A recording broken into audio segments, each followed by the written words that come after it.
Good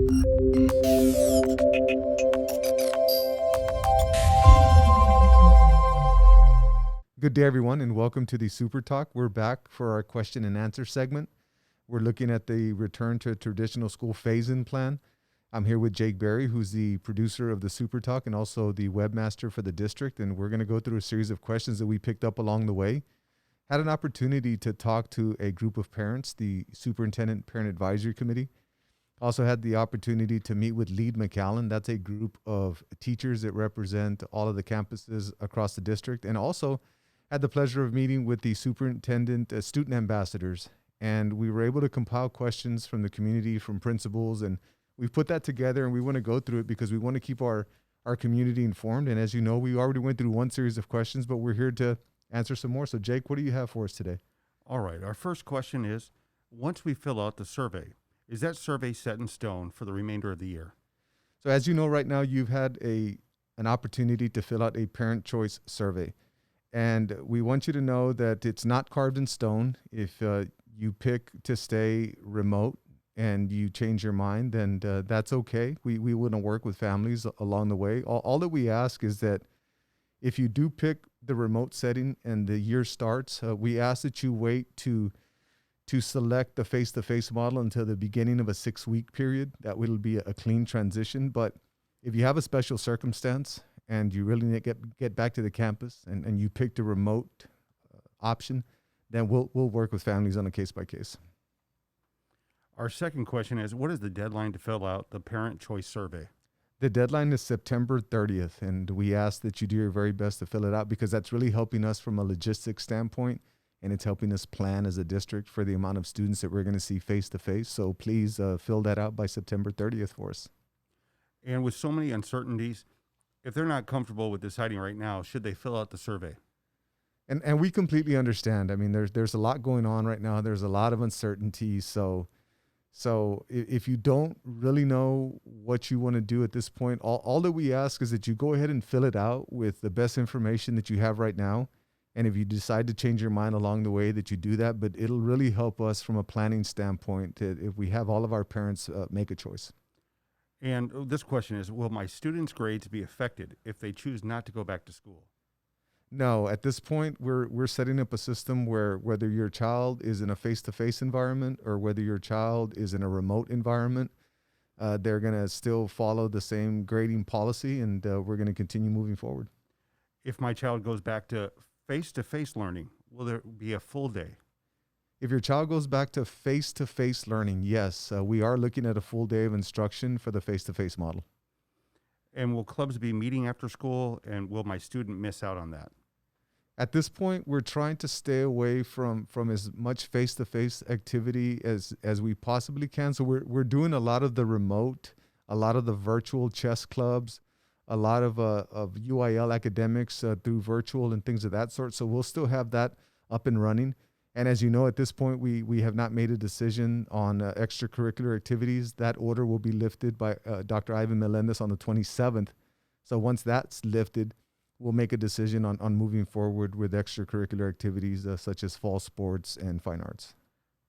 If my child is in a sport and doesn't go back, will the student be penalized for not being in class practicing? Will that affect his playing time, he or she's playing time? Well, one of the things that and that's the thing, if we do decide to come back and play sports, or if we do decide to come back and participate in extracurricular activities, that will be decided when the order is lifted. But if your child makes a commitment to play, then it would be, the expectation would be that they go to practice. But if they decide not to play, then we still want them to go to what they've committed to during the school day. So should it be a virtual athletic period or things of that sort, we'd ask that they still continue to do that, but students won't be penalized in any form or fashion. But again, if we do go back and play and they're competing in an activity, the expectation would be that they do go to practice. Will I be notified if my child has been exposed to COVID-19? And what's the process for notification? Yes, that's going to be something that's very important to us as far as protocol. We want to make sure that if somebody has been exposed to COVID-19, that students and staff will get something in writing to make sure that everybody is aware of the situation. And For those that may have contacted COVID-19, then we want to make sure that all protocols are followed with regard to the time frame that they need to stay home, and that would be at least 10 days or more if that need be. And we also want to make sure that it's a situation where they're symptom-free before they come back, where they don't have a fever, or they're not taking any type of medication to reduce a fever, and they don't have any symptoms at all. They're not symptomatic at all. So we want to make sure that that people that are exposed or people that do have COVID follow all protocols that are set forth by the state. Dr. Gonzalez, our next question is, what is the procedure for students to return to school? Well, first, we want parents to fill out the parent choice survey and make a decision based on that. Right now, we know that we are going to start on October 19th. And at that point, we expect parents to tell us whether their child is going to come to a face-to-face model, whether they're going to remain in a remote model and keep learning from home, or whether they want to do a hybrid or a mix of that where they would come to school 2 days out of the week and they would stay remote for 3 days out of the week. So it's really about filling out the survey and then staying abreast of the changes that are coming forth. Keep in touch with us with regard to what's going on social media and our website. Reach out to your campus principal and just stay on top of things between here and the 19th for anything that might change. And do students have to wear a mask when they come back? Yeah, that's important. We want to make sure that we follow all safety protocols. We're going to go above and beyond the call of duty with regard to making sure that our buildings are safe and sanitized. And on top of that, the mask is very important. So we're going to expect that students and staff wear masks. And how will the schools handle meals while they're at school? We're handling logistics right now. At this point, we're thinking that it depends on the numbers, but right now, if we think it through, we're thinking that students will most likely be eating out of the classroom. If we are in a situation where we're able to use our cafeterias, then we'll definitely set up a system where we use every other seat, where we keep students apart from one another, and we're strategic on how people go through the lines and how they come back and sit down and things of that sort. But right now in our conversations, we're talking about potentially having kids eat in the classroom with maybe smaller groups going to the cafeteria. And this next question goes back to athletics. When will student athletes find out if they will play sports this semester or not? Yeah, we're waiting for the order to be lifted by Dr. Ivan Melendez, and that happens on the 27th. So on the 28th, we'll make a decision. And this next question goes back to COVID. If students or employees test positive with COVID-19, what protocols will they follow? So if somebody tests positive, first and foremost, we need to notify staff members, and we need to notify students who may have had potential exposure to that person that had tested positive.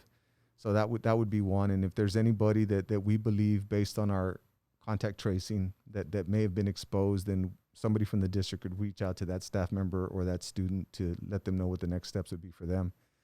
As far as the individual that tested positive, I mean, confidentiality is going to be something that we're not going to disclose names and things of that sort, but we are going to follow standard protocol where they're going to have to be symptom-free for 10 days, at least 10 days. They're going to have to not show any symptoms with regard to a fever and not have to take any fever-reducing medication, and really just be symptom-free and cleared by a doctor before they come back to the school. And in regards to UAL athletics or fine arts, what is the protocol for that? Yeah, if we got into a situation where we did move forward with athletics and we did move forward with fine arts, then we would definitely ask for clearance from a medical doctor before we allowed them to come back as well. All right, thank you. And our next question is, will the desks be arranged in each classroom to adhere to social distance? Is that even a possibility to accommodate both the students and the teachers? That's going to be a challenge. If you look at the number of kids that may potentially be coming in, we're going to have to really look at how things play out and how many kids come back in. But we're going to try our very best to keep that number limited. It may be a situation where we may have to get a teacher a bigger classroom, or when students come in, if there's more students that classroom can handle, then we may have to have some overflow classrooms that are available. So I might be your teacher, but you might be learning from me in another classroom using your device along with some of your peers, just so that my classroom is within the social distancing standards. Dr. Gonzalez, this question kind of falls in line with the last question. which is, will teachers be in classrooms face-to-face with their students, or will their students be working at school on their computers watching live remote lessons similar to virtual learners? Yeah, right now, if you're talking about, and there's one thing that we wanted to make clear with regard to September 21st. The September 21st is a smaller program for a select group of students. So in that program, the teacher of record is going to continue teaching from home. They're not going to be asked to come to the campus. Those students on September 21st are going to be with a proctor. That proctor is going to be on a campus in one of our select sites, and they will be assisting students. The students will be receiving instruction from their teacher, but their teacher will be teaching from home. So there were some questions there where teachers thought that they were going to have to come in to teach even those small groups. But I did want to remind everybody that teachers will be teaching from home for the 21st program. And in the 21st program, it'll be led by proctors at the campuses. All right, our next question is, beginning on October 19th, what does an in-person day look like for students and teachers in detail? And this one's I've got this question from every group that I mentioned earlier, from students and from teachers and community members. And what we're trying to do here, so if you take it from the secondary stance, and let's look at a secondary student. Right now, secondary students, for example, if you're a freshman, Jake, and you're taking biology, right now in your remote instruction environment, you're face-to-face with your teacher in biology on Monday, Wednesday, and Friday. On Tuesdays and Thursdays, but you're also face-to-face on Monday, Wednesdays, and Fridays with all your other core subjects. On Tuesdays and Thursdays, now you're asynchronous for biology and all your other core subjects. On Tuesdays and Thursdays, you're face-to-face with all your other electives and things of that sort. So the detail in this answer is that when students pick face-to-face at school and when students pick remote at home, that's going to be the same experience. So if I'm a student, I'm going to Mac High, I'm going to continue learning on Monday, Wednesday, and Friday. I'm going to have a face-to-face experience, obviously, because I'm there, but it's going to be synchronous in nature. I'm going to be using my device. I'm going to continue to utilize my device to upload assignments. I'm going to continue using my device to communicate with my teacher through the chat. My teacher's going to be in the classroom, and if she has to model something for me or answer a question for me, she'll use her document camera.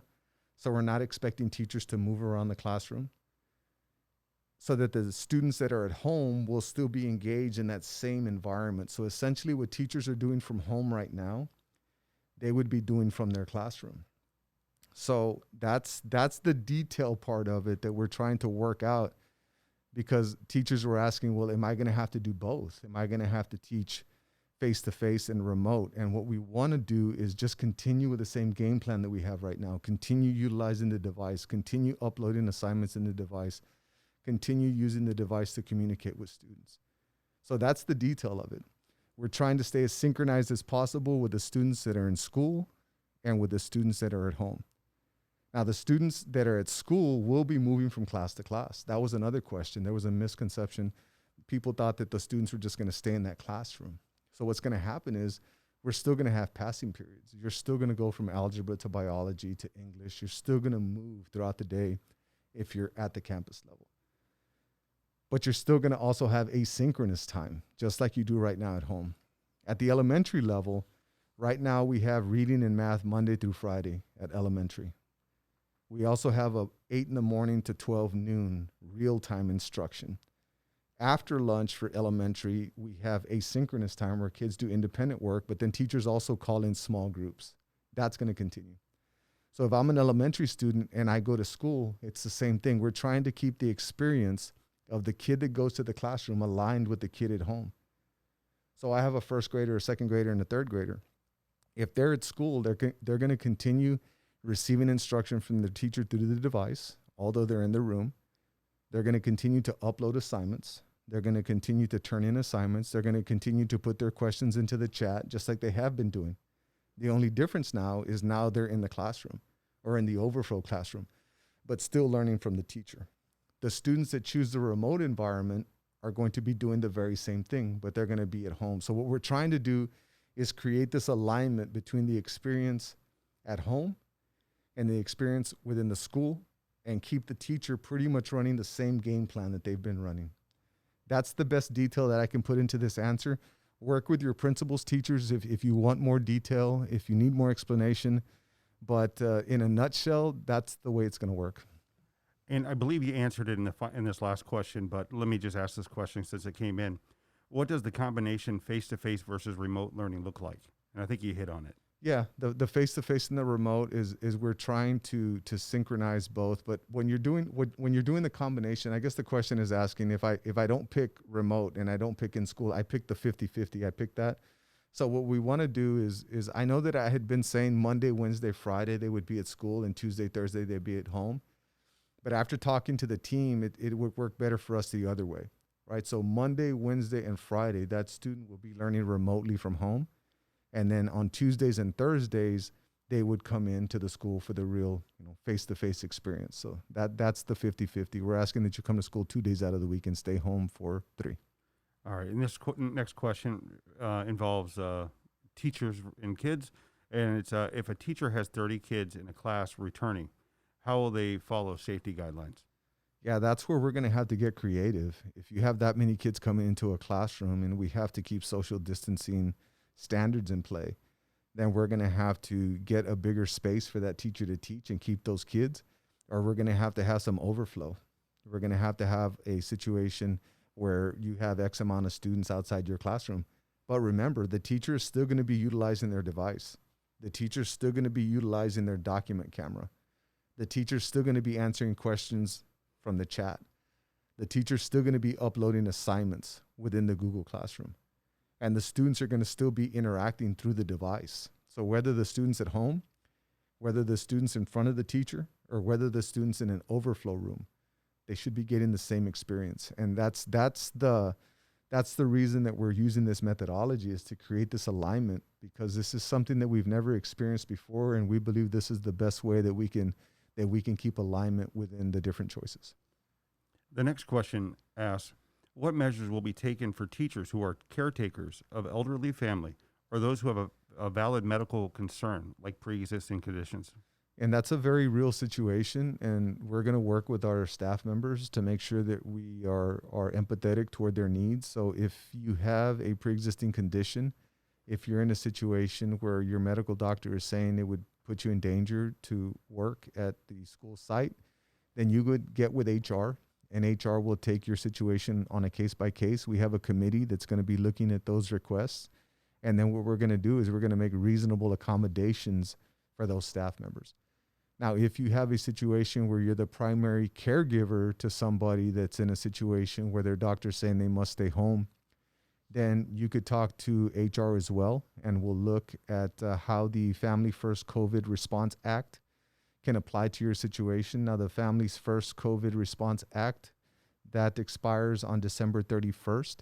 But at this point, there are some remedies for those staff members that are caregivers also. So you would talk to HR, and then we'll do what we can to work with you in your situation. But I do want to emphasize that every situation like this is going to be taken on a case by case. Our next question is, will the district provide an opportunity for teachers to prepare their classrooms prior to October 19th? Yeah, we've been working with principals on that one. So if there's a need that you have right now to have time to prepare, get with your principals. We've had conversations with them, and then they'll talk to you about how we can best give you an opportunity to prepare your classroom for the return. Our last question is, if my child is experiencing anxiety or depression, what counseling services does the district currently offer? And that's something that we take very seriously, especially in today's climate. If your child is dealing with anxiety or depression or in crisis for any reason, the district is still providing counseling services through our asynchronous time during the week. So reach out to your campus, and they can definitely align you with quality counseling services with your campus counselor. If there's something that requires a little bit more intensive work, then we have the family treatment program that's run by Mr. Adrian Garza. And I did want to share that number, Jake. Do you have the number of the family treatment program? Yes, that number is 956-926-4813. Again, that number is 956-926-4813. And I do highly encourage you to take advantage of the family treatment program should you be in need. Also, if you're a staff member and you're dealing with anything that's causing anxiety or depression, or you're in crisis right now, we also have the Employee Assistance Program. And Jake, would you share that number? Yes, our employee assistance number through Deer Oak is 1-800 number. It's 1-866-327-2400. And again, I'll repeat that, 866-327-2400. Thank you, Jake. And I hope that this segment of the Super Talk has been beneficial. I know it was a lot of questions today, and some of the answers were lengthy, but it does require a lot of collaboration and a lot of communication to make sure that our families and our community and our students and staff are up to date with what we're doing as a district. So I do want to take this opportunity to thank everybody in the district for all their hard work, and thank the parents for your dedication, and especially our students for working so hard in this environment. And hope this was beneficial, and you guys have a wonderful afternoon.